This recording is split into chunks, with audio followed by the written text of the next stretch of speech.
एक घने जंगल में एक बंदर और एक हाथी रहते थे। हाथी बड़ा शक्तिशाली था। वो बड़े बड़े पेड़ों को एक ही झटके में उखाड़ देता था। बंदर काफी दुबला पतला, लेकिन वो बड़ा ही फुर्तीला और तेज था। दिन भर बंदर जंगल के पेड़ों पर उछल कूद करता रहता था। बंदर और हाथी दोनों को ही अपने गुणों पर बड़ा ही घमंड था। दोनों ही एक दूसरे से खुद को ज्यादा अच्छा मानते थे।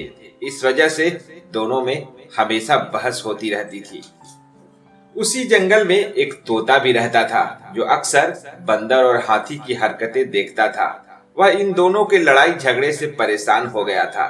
एक दिन उस तोता ने उन दोनों से कहा, जिस तरह तुम दोनों लड़ते हो, इससे तो कोई फैसला नहीं होने वाला है। तुम दोनों एक प्रतियोगिता के जरिए आसानी से ये फैसला कर सकते हो कि तुम दोनों में से सबसे शक्तिशाली कौन है। बंदर और हाथी दोनों को तोता की बात अच्छी लगी।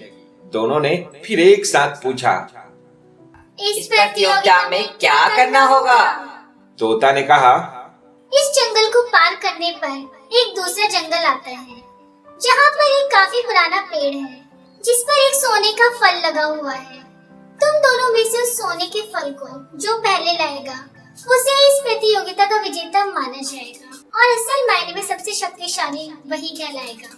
तोता की बात सुनते ही बंदर और हाथी बिना कुछ सोचे समझे दूसरे जंगल की तरफ निकले। बंदर ने अपनी फुर्ती दिखानी शुरू की। वह एक ही छलांग में एक पेड़ से दूसरे पेड़ तक पहुंच जाता। वही हाथी तेजी से दौड़ने लगा और रास्ते में आने वाली हर चीज को अपने मजबूत सूंड से उखाड़ फेंकता। थोड़ी ही देर में हाथी और बंदर उस जंगल से बाहर निकल गए। इस जंगल से दूसरे जंगल के बीच के रास्ते में एक नदी बहती थी।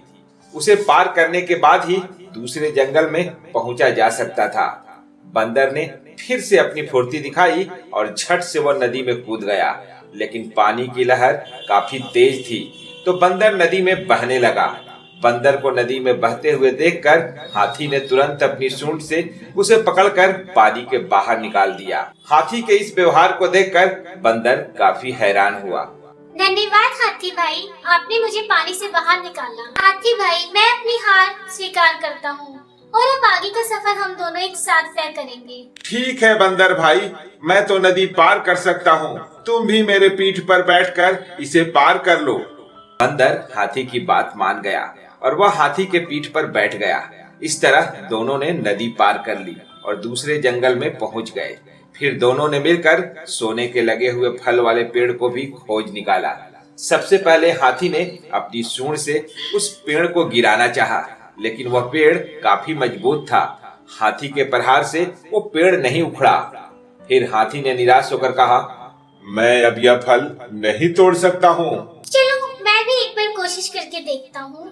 बंदर फुर्ती से उस पेड़ पर चढ़ने लगा और उस डाली पर पहुंच गया जहाँ पर सोने का फल लगा हुआ था। उसने वह फल तोड़ लिया और पेड़ के नीचे उतर गया। इसके बाद दोनों वापस नदी पार करके अपने जंगल लौट आए और तोता को वह सोने का फल दे दिया। फल पाने के बाद तोता जैसे ही इस प्रतियोगिता के लिए विजेता का नाम बोला, वैसे ही बंदर और हाथी ने मिलकर उसकी बात को रोक दिया। दोनों ने एक साथ कहा, तोता भाई, अब हमें विजेता का नाम जानने की आवश्यकता नहीं है। इस प्रतियोगिता को हम दोनों ने मिलकर पूरा किया है। हमें यह समझ आ गया है कि हर किसी का गुण अपने आप में अलग और खास होता है। हमने यह भी फैसला किया है कि आगे से हम कभी भी इस बात पर बहस नहीं करेंगे और मित्र की तरह इस जंगल में रहेंगे। तोता को बंदर और हाथी की बात सुनकर काफी खुशी हुई। उसने दोनों से कहा, मैं तुम्हें यही समझाना चाहता था कि सभी एक दूसरे से अलग होते हैं। अलग अलग गुण और शक्तियाँ ही हमें एक दूसरे की मदद करने की काबिल बनाती हैं। साथ ही हर किसी की अपनी कमजोरियाँ भी होती हैं, इसलिए एक दूसरे के साथ मिलकर रहना ही सबसे अच्छा होता है।